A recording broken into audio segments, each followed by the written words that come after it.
Issa est né dans un petit village africain.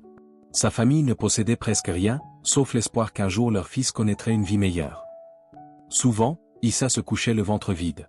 Mais il savait qu'il devait trouver un moyen de changer sa destinée. Un matin, Issa prit une décision simple, vendre des cacahuètes au marché. Petit mais c'était un début. Assis sur le sol poussiéreux, avec quelques poignées de cacahuètes, Issa attendait ses premiers clients.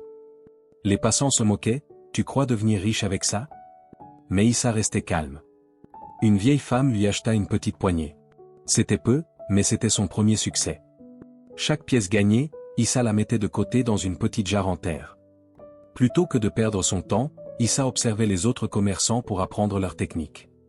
Sous le soleil brûlant, Issa restait du matin jusqu'au soir, refusant de se décourager.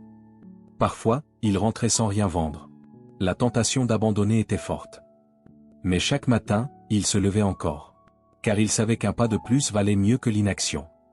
Peu à peu, quelques clients fidèles revenaient chez lui, attirés par son honnêteté. Avec ses économies, il construisit un petit kiosque en bois.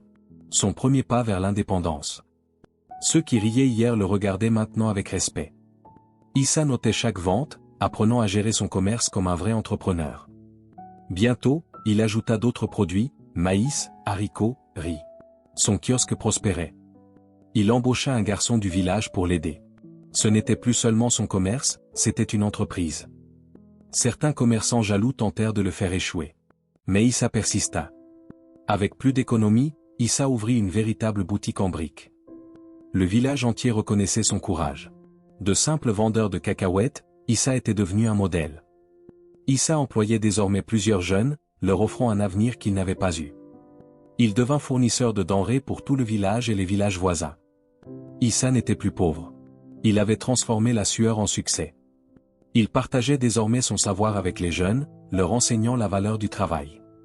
Les anciens du village venaient le remercier pour avoir créé des emplois et de la prospérité. Grâce à lui, le marché devint plus vivant, et le village plus prospère. Issa pouvait désormais offrir à sa famille une vie digne, loin de la faim de son enfance. Son exemple dépassa le village. D'autres jeunes de la région suivaient sa voie. Issa devint un symbole, celui qui avait prouvé qu'il suffit de commencer, même petit. Issa avait gravé une vérité éternelle, la prospérité ne naît pas de l'attente, mais de l'action.